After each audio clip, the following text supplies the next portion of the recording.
The Art of Thinking Clearly by Rolf Dobelli. Translated by Nikki Griffin. Read by Eric Conger.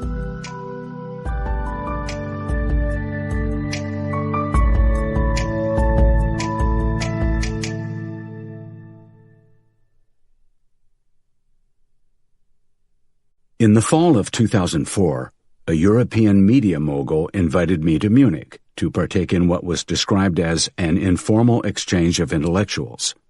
I had never considered myself an intellectual. I had studied business, which made me quite the opposite, really. But I had also written 2 literary novels, and that, I guessed, must have qualified me for such an invitation. Nassim Nicholas Taleb was sitting at the table. At that time, he was an obscure Wall Street trader with a penchant for philosophy. I was introduced to him as an authority on the English and Scottish Enlightenment, particularly the philosophy of David Hume. Obviously, I had been mixed up with someone else. Stunned, I nevertheless flashed a hesitant smile around the room and let the resulting silence act as proof of my philosophical prowess. Right away, Taleb pulled over a free chair and patted the seat. I sat down. After a cursory exchange about Hume, the conversation mercifully shifted to Wall Street. We marveled at the systematic errors in decision-making CEOs and business leaders make, ourselves included. We chatted about the fact that unexpected events seem much more likely in retrospect. We chuckled about why it is that investors cannot part with their shares when they drop below acquisition price. Following the event, Taleb sent me pages from his manuscript, a gem of a book, which I commented on and partly criticized.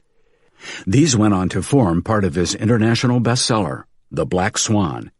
The book catapulted Taleb into the intellectual all-star league. Meanwhile, my appetite whetted, I began to devour books and articles written by cognitive and social scientists on topics such as heuristics and biases, and I also increased my email conversations with a large number of researchers and started to visit their labs. By 2009, I realized that, alongside my job as a novelist, I had become a student of social and cognitive psychology. The failure to think clearly, or what experts call a cognitive error, is a systematic deviation from logic, from optimal, rational, reasonable thought and behavior. By systematic, I mean that these are not just occasional errors in judgment, but rather routine mistakes, barriers to logic we stumble over time again and again, repeating patterns through generations and through the centuries. For example, it's much more common that we overestimate our knowledge than we underestimate it. Similarly, the danger of losing something stimulates us much more than the prospect of making a similar gain. In the presence of other people, we tend to adjust our behavior to theirs, not the opposite. Anecdotes make us overlook the statistical distribution base rate behind it, not the other way around.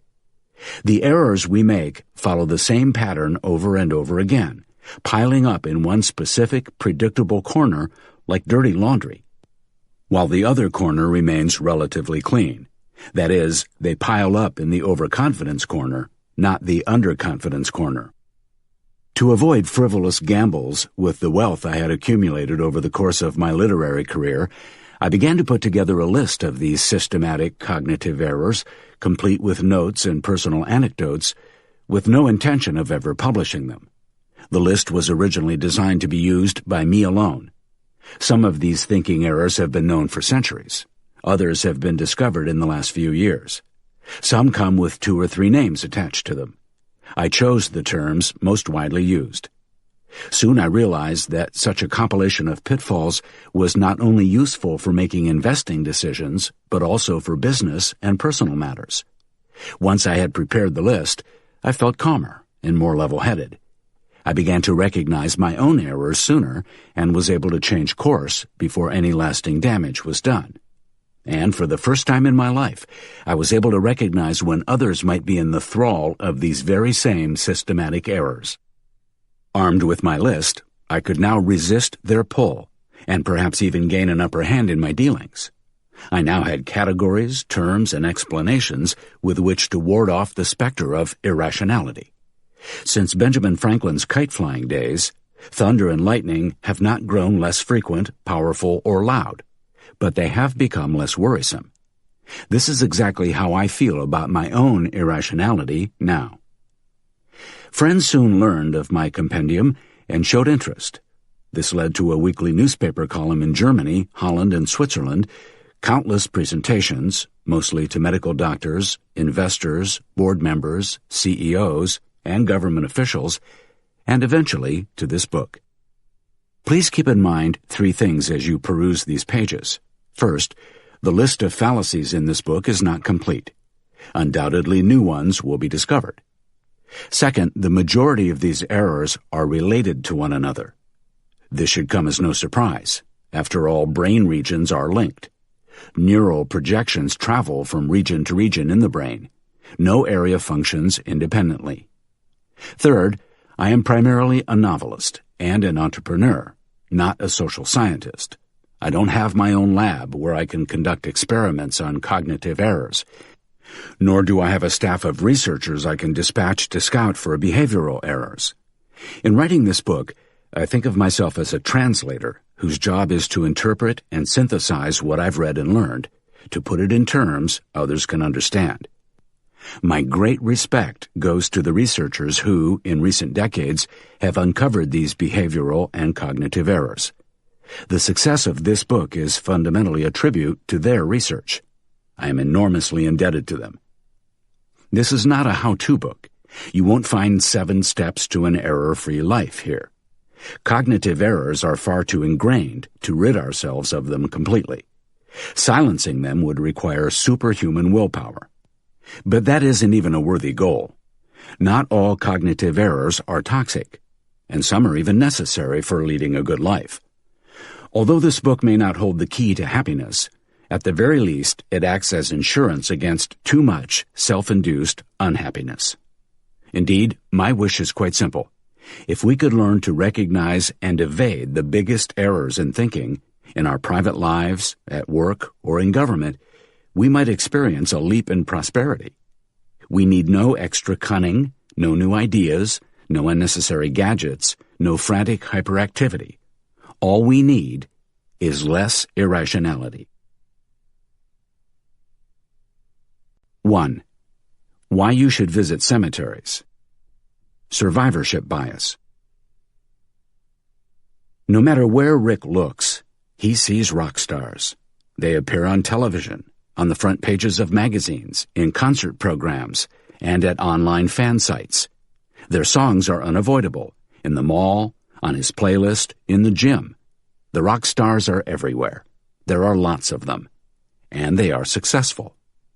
Motivated by the stories of countless guitar heroes, Rick starts a band. Will he make it big? The probability lies a fraction above 0. Like so many others, he will most likely end up in the graveyard of failed musicians.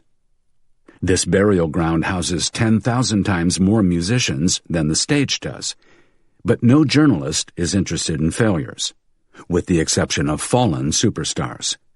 This makes the cemetery invisible to outsiders. In daily life, because triumph is made more visible than failure, you systematically overestimate your chances of succeeding. As an outsider, you, like Rick, succumb to an illusion, and you mistake how minuscule the probability of success really is. Rick, like so many others, is a victim of survivorship bias. Behind every popular author, you can find 100 other writers whose books will never sell. Behind them are another 100 who haven't found publishers. Behind them are yet another 100 whose unfinished manuscripts gather dust in drawers. And behind each of these are 100 people who dream of, one day, writing a book. You, however, hear of only the successful authors. These days, many of them self-published, and fail to recognize how unlikely literary success is. The same goes for photographers, entrepreneurs, artists, athletes, architects, Nobel Prize winners, television presenters, and beauty queens. The media is not interested in digging around in the graveyards of the unsuccessful, nor is this its job. To elude the survivorship bias, you must do the digging yourself. You will also come across survivorship bias when dealing with money and risk. Imagine that a friend founds a startup. You belong to the circle of potential investors, and you sense a real opportunity. This could be the next Google. Maybe you'll be lucky. But what is the reality? The most likely scenario is that the company will not even make it off the starting line. The second most likely outcome is that it will go bankrupt within 3 years.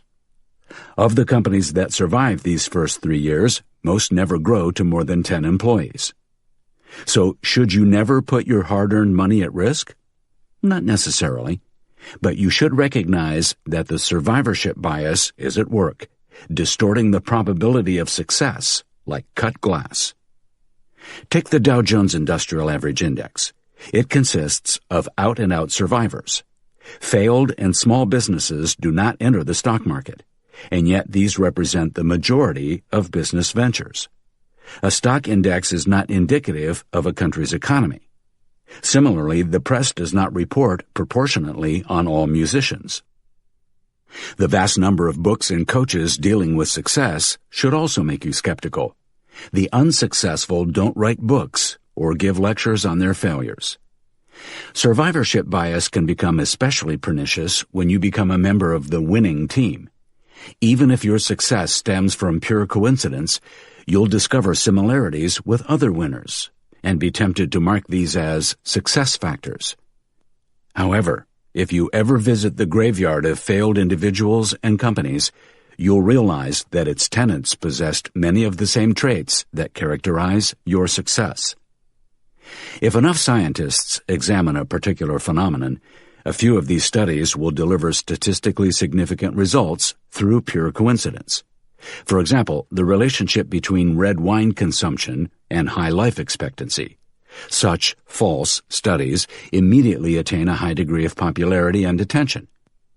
As a result, you won't read about the studies with the boring but correct results. Survivorship bias means this: people systematically overestimate their chances of success. Guard against it by frequently visiting the graves of once promising projects, investments, and careers. It's a sad walk, but one that should clear your mind. 2. Does Harvard make you smarter? Swimmer's body illusion. As essayist and trader Nassim Taleb resolved to do something about the stubborn extra pounds he'd been carrying, he contemplated taking up various sports. However, joggers seemed scrawny and unhappy, and bodybuilders looked broad and stupid, and tennis players, oh so upper middle class. Swimmers, though, appealed to him with their well-built, streamlined bodies. He decided to sign up at his local swimming pool and to train hard twice a week. A short while later, he realized that he had succumbed to an illusion. Professional swimmers don't have perfect bodies because they train extensively. Rather, they're good swimmers because of their physiques. How their bodies are designed is a factor for selection and not the result of their activities. Similarly, female models advertise cosmetics, and thus many female consumers believe that these products make you beautiful. But it is not the cosmetics that make these women model-like. Quite simply, the models are born attractive, and only for this reason are they candidates for cosmetics advertising. As with the swimmers' bodies, beauty is a factor for selection and not the result. Whenever we confuse selection factors with results, we fall prey to what Taleb calls the swimmer's body illusion. Without this illusion, half of advertising campaigns would not work. But this bias has to do with more than just the pursuit of chiseled cheekbones and chests. For example, Harvard has the reputation of being a top university. Many highly successful people have studied there. Does this mean that Harvard is a good school? We don't know. Perhaps the school is terrible, and it simply recruits the brightest students around. I experienced this phenomenon at the University of St. Gallen in Switzerland. It's said to be one of the top 10 business schools in Europe, but the lessons I received, albeit 25 years ago, were mediocre. Nevertheless, many of its graduates were successful.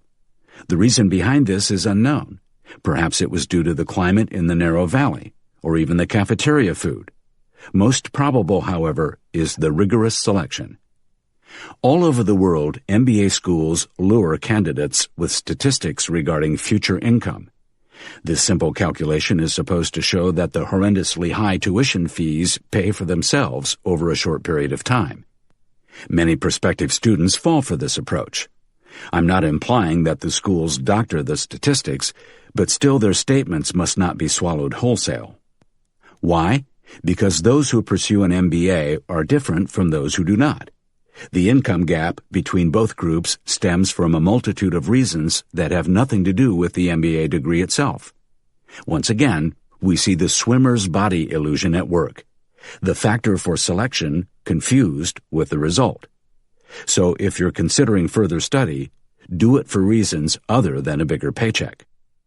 When I ask people about the secret of their contentment, I often hear answers like, "You have to see the glass half full rather than half empty."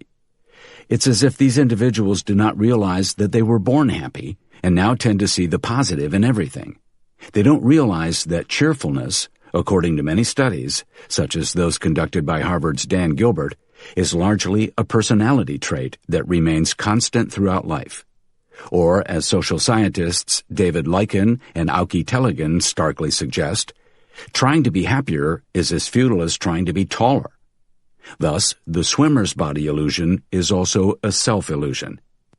When these optimists write self-help books, the illusion can become treacherous.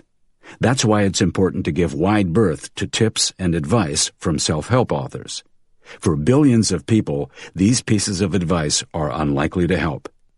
But because the unhappy don't write self-help books about their failures, this fact remains hidden. In conclusion, be wary when you're encouraged to strive for certain things, be it abs of steel, immaculate looks, a higher income, a long life, a particular demeanor, or happiness. You might fall prey to the swimmer's body illusion. Before you decide to take the plunge, look in the mirror and be honest about what you see. 3. Why you see shapes in the clouds. Clustering illusion. In 1957, Swedish opera singer Fredrik Jorgensen bought a tape player to record his vocals. When he listened back to the recording, he heard strange noises throughout, whispers that sounded like supernatural messages. A few years later, he recorded birdsong. This time, he heard the voice of his deceased mother in the background whispering to him, "Fried, my little Fried, can you hear me? It's Mammy." That did it. Jorgensen turned his life around and devoted himself to communicating with the deceased via tape recordings. In 1994, Diana Doozer from Florida also had an otherworldly encounter. After biting into a slice of toast and placing it back down on the plate, she noticed the face of the Virgin Mary in it.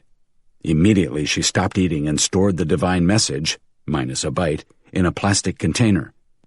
In November 2004, she auctioned the still fairly well-preserved snack on eBay. Her daily bread earned her $28,000. In 1978, a woman from New Mexico had a similar experience. Her tortilla's blackened spots resembled Jesus' face.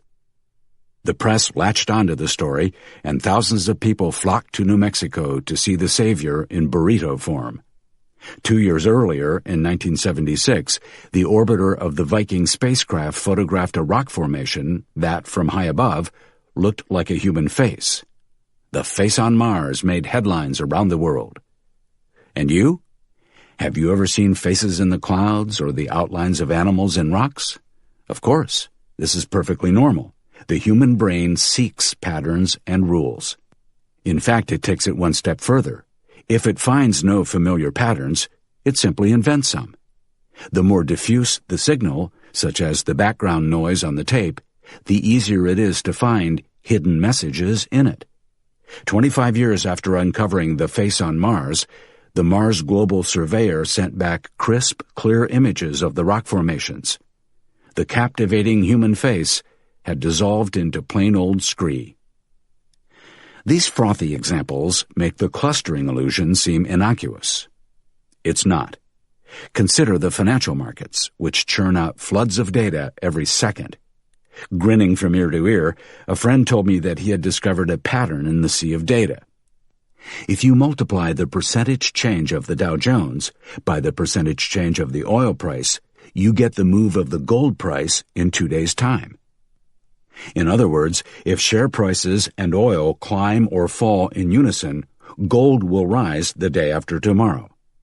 His theory worked well for a few weeks until he began to speculate with ever larger sums and eventually squandered his savings. He had sensed a pattern where none existed. O, XXX, O, XXX, O, XX, OOO, X, OO, XX, OO. Is this sequence random or planned? Psychology professor Thomas Gilovich interviewed hundreds of people for an answer. Most did not want to believe the sequence was arbitrary. They figured some law must govern the order of the letters. Wrong, explained Gilovich, and pointed to some dice. It's quite possible to roll the same number 4 times in a row, which mystifies many people. Apparently, we have trouble accepting that such events can take place by chance.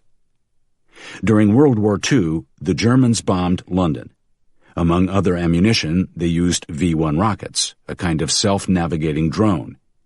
With each attack, the impact sites were carefully plotted on a map, terrifying Londoners. They thought they had discovered a pattern and developed theories about which parts of the city were the safest. However, after the war, statistical analysis confirmed that the distribution was totally random.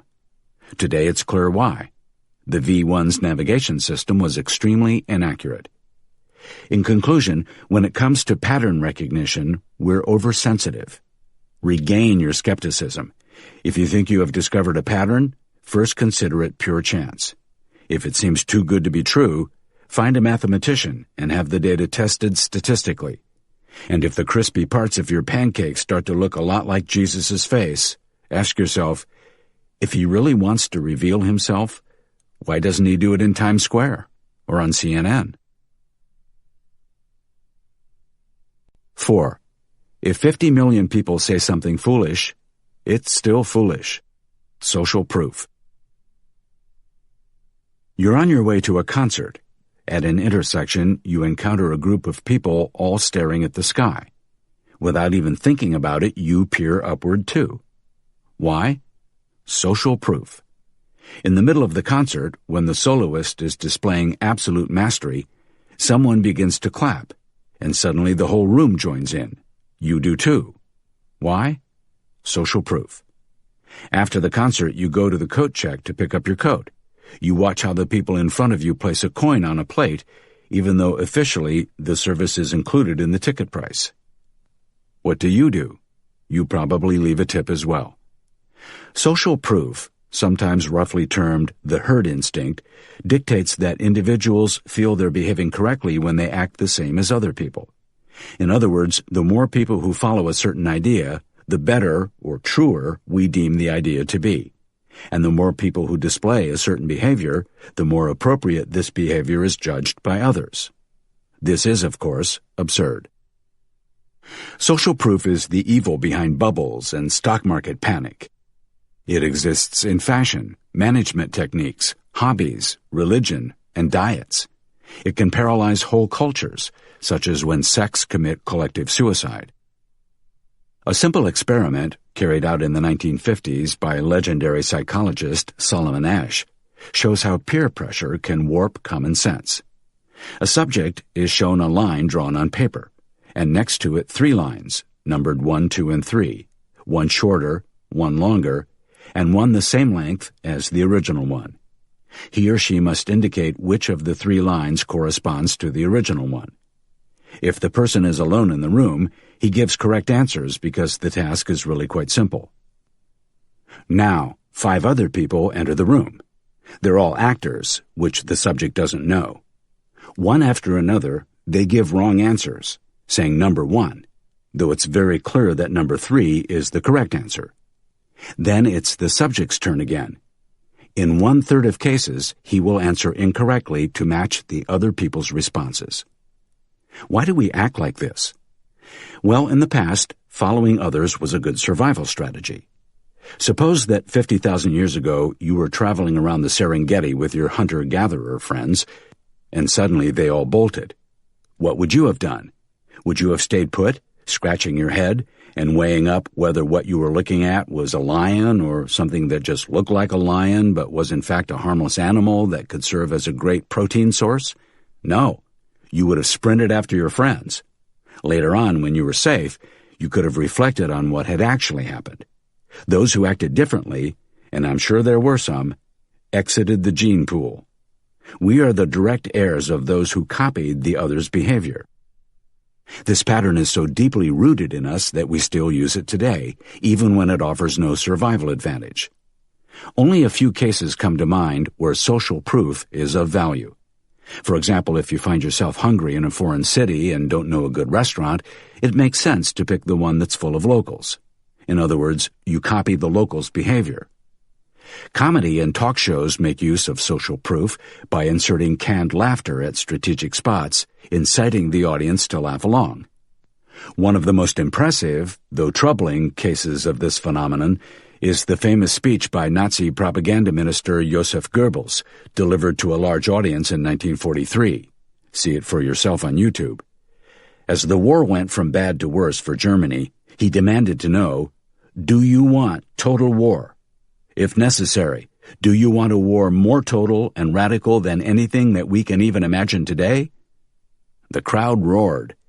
If the attendees had been asked individually and anonymously, it's likely that nobody would have consented to this crazy proposal. The advertising industry benefits greatly from our weakness for social proof.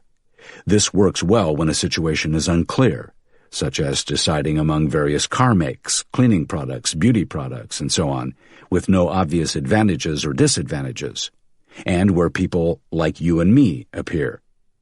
So be skeptical whenever a company claims its product is better because it's the most popular. How is a product better simply because it sells the most units? And remember English novelist W. Somerset Maugham's wise words.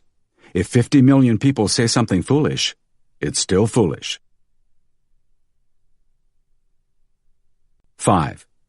Why you should forget the past. Sunk cost fallacy. The film was dire. After an hour, I whispered to my wife, "Come on, let's go home." She replied, "No way. We're not throwing away $30. "That's no reason to stay," I protested. "The money's already gone." This is the sunk cost fallacy at work, a thinking error. She glared at me as if she had just bitten off a piece of lemon. Okay, I sometimes go overboard on the subject, itself an error called déformation professionnelle. See Chapter 92. I desperately tried to clarify the situation. We have spent $30 regardless of whether we stay or leave, so this factor should not play a role in our decision. Needless to say, I gave in and sunk back down in my seat. The next day, I sat in a marketing meeting. Our advertising campaign had been running for 4 months and had not met even one of its goals. I was in favor of scrapping it. The advertising manager resisted, saying, "But we've invested so much money in it. If we stop now, it'll all have been for nothing." Another victim of the sunk cost fallacy. A friend struggled for years in a troubled relationship. His girlfriend cheated on him time and again. Each time, she came back repentant and begged for forgiveness. He explained it to me this way: "I've invested so much energy in the relationship, it would be wrong to throw it away." A classic case of the sunk cost fallacy. The sunk cost fallacy is most dangerous when we've invested a lot of time, money, energy, or love in something. This investment becomes a reason to carry on, even if we're dealing with a lost cause. The more we invest, the greater the sunk costs are, and the greater the urge to continue becomes. Investors frequently fall victim to the sunk cost fallacy. Often they base their trading decisions on acquisition prices. "I lost so much money with this stock, I can't sell it now," they say. This is irrational. The acquisition price should play no role. What counts is the stock's future performance, and the future performance of alternative investments. Ironically, the more money a share loses, the more investors tend to stick by it. This irrational behavior is driven by a need for consistency. After all, consistency signifies credibility. We find contradictions abominable. If we decide to cancel a project halfway through, we create a contradiction. We admit that we once thought differently. Carrying on with a meaningless project delays this painful realization and keeps up appearances. The Concorde is a prime example of a government deficit project. Even though both parties, Britain and France, had long realized that the supersonic aircraft business would never work, they continued to invest enormous sums of money in it, if only to save face. Abandoning the project would have been tantamount to admitting defeat. The sunk cost fallacy is therefore often referred to as the Concorde effect. It leads to costly, even disastrous, errors of judgment. The Americans extended their involvement in the Vietnam War because of this. Their thinking? We've already sacrificed so much for this war. It'd be a mistake to give up now. We've come this far. I've read so much of this book already. But I've spent 2 years doing this course. If you recognize any of these thought patterns, it shows that the sunk cost fallacy is at work in a corner of your brain. Of course, there may be good reasons to continue investing in something to finalize it, but beware of doing so for the wrong reasons, such as to justify non-recoverable investments. Rational decision-making requires you to forget about the costs incurred to date. No matter how much you have already invested, only your assessment of the future costs and benefits counts. 6. Don't accept free drinks. Reciprocity. Not so long ago, you may have come across disciples of the Hare Krishna sect floating around in saffron-colored robes as you hurried to catch a flight or a train to your destination. A member of the sect presented you with a small flower and a smile. If you're like most people, you took the flower simply to avoid seeming rude. If you tried to refuse, you would have heard a gentle, "Take it. This is our gift to you." If you wanted to dispose of the flower in the next trash can, you found that there were already a few there. But that was not the end.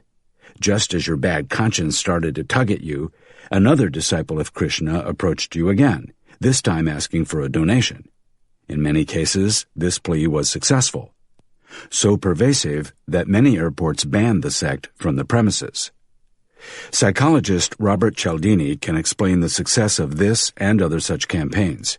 He has studied the phenomenon of reciprocity and has established that people have extreme difficulty being in another person's debt.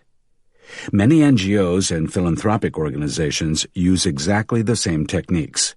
First give, then take. Last week, a conservation organization sent me an envelope full of postcards featuring all sorts of idyllic landscapes. The accompanying letter assured me that the postcards were a gift to be kept, whether or not I decided to donate to their organization. Even though I understood the tactic, it took a little willpower and ruthlessness to throw them in the trash. Unfortunately, this kind of gentle blackmail, you could also call it corruption, is widespread. A supplier of screws invites a potential customer to join him at a big sports game. A month later, it's time to order screws. The desire not to be in debt is so strong that the buyer gives in and places an order with his new friend. It's also an ancient technique. We find reciprocity in all species whose food supplies are subject to high fluctuations. Suppose you're a hunter-gatherer. One day you're lucky and kill a deer. You can't possibly eat all of it in a day, and refrigerators are still a few centuries away. You decide to share the deer with the group, which ensures that you'll benefit from other spoils when your haul is less impressive. The bellies of your buddies serve as your refrigerator. Reciprocity is a very useful survival strategy, a form of risk management. Without it, humanity, and countless species of animals, would be long extinct. It's at the core of cooperation between people who are not related and a necessary ingredient for economic growth and wealth creation. There would be no global economy without it. There would be no economy at all. That's the good side of reciprocity. But there's also an ugly side of reciprocity: retaliation. Revenge breeds counter-revenge, and you soon find yourself in a full-scale war. Jesus preached that we should break this cycle by turning the other cheek, which proves very difficult to do. So compelling is the pull of reciprocity, even when the stakes are far less high. Several years ago, a couple invited my wife and me to dinner. We had known this couple casually for quite some time. They were nice, but far from entertaining. We couldn't think of a good excuse to refuse, so we accepted. Things played out exactly as we had imagined. The dinner party was beyond tedious. Nevertheless, we felt obliged to invite them to our home a few months later. The constraint of reciprocity had now presented us with 2 wearisome evenings. And lo and behold, a few weeks later, a follow-up invitation from them arrived. I wonder how many dinner parties have been endured in the name of reciprocity, even if the participants would have preferred to drop out of the vicious cycle years ago. In much the same way, if someone approaches you in the supermarket, whether to offer you a taste of wine, a chunk of cheese, or a handful of olives, my best advice is to refuse their offer, unless you want to end up with a refrigerator full of stuff you don't even like. 7. Beware the special case. Confirmation bias, Part 1. Gil wants to lose weight. He selects a particular diet and checks his progress on the scale every morning. If he has lost weight, he pats himself on the back and considers the diet a success. If he has gained weight, he writes it off as a normal fluctuation and forgets about it. For months, he lives under the illusion that the diet is working, even though his weight remains constant. Gil is a victim of the confirmation bias, albeit a harmless form of it. The confirmation bias is the mother of all misconceptions. It's the tendency to interpret new information so that it becomes compatible with our existing theories, beliefs, and convictions. In other words, we filter out any new information that contradicts our existing views. Disconfirming evidence. This is a dangerous practice. Facts do not cease to exist because they are ignored, said writer Aldous Huxley. However, we do exactly that, as super investor Warren Buffett knows. What the human being is best at doing is interpreting all new information so that their prior conclusions remain intact. The confirmation bias is alive and well in the business world. One example. An executive team decides on a new strategy. The team enthusiastically celebrates any sign that the strategy is a success. Everywhere the executives look, they see plenty of confirming evidence, while indications to the contrary remain unseen or are quickly dismissed as exceptions or special cases. They have become blind to disconfirming evidence. What can you do? If the word exception crops up, prick up your ears. Often it hides the presence of disconfirming evidence. It pays to listen to Charles Darwin. Since his youth, he set out to fight the confirmation bias systematically. Whenever observations contradicted his theory, he took them very seriously and noted them down immediately. He knew that the brain actively forgets disconfirming evidence after a short time. The more correct he judged his theory to be, the more actively he looked for contradictions. The following experiment shows how much effort it takes to question your own theory. A professor presented his students with the number sequence 246. They had to calculate the underlying rule that the professor had written on the back of a sheet of paper. The students had to provide the next number in the sequence, to which the professor would reply, "fits the rule," or "does not fit the rule." The students could guess as many numbers as they wanted, but could try only once to identify the rule. Most students suggested 8 as the next number, and the professor replied, "fits the rule." To be sure, they tried 10, 12, and 14. The professor replied each time, "fits the rule." Then the students concluded, "The rule is to add 2 to the last number." The professor shook his head. "That is not the rule." One shrewd student tried a different approach. He tested out the number -2. The professor said, "does not fit the rule." 7, he asked. "Fits the rule." The student tried all sorts of numbers, -24, 9, -43. Apparently, he had an idea, and he was trying to find a flaw with it. Only when he could no longer find a counterexample, the student said, "The rule is this: the next number must be higher than the previous one." The professor turned over the sheet of paper, revealing those very words. What distinguished the resourceful student from the others? While the majority of students sought merely to confirm their theories, he tried to find fault with his, consciously looking for disconfirming evidence. You might think, good for him, but not the end of the world for the others. However, falling for the confirmation bias is not a petty intellectual offense. How it affects our lives will be revealed in the next chapter. 8. Murder Your Darlings. Confirmation Bias, Part 2. In the previous chapter, we met the father of all fallacies, the confirmation bias.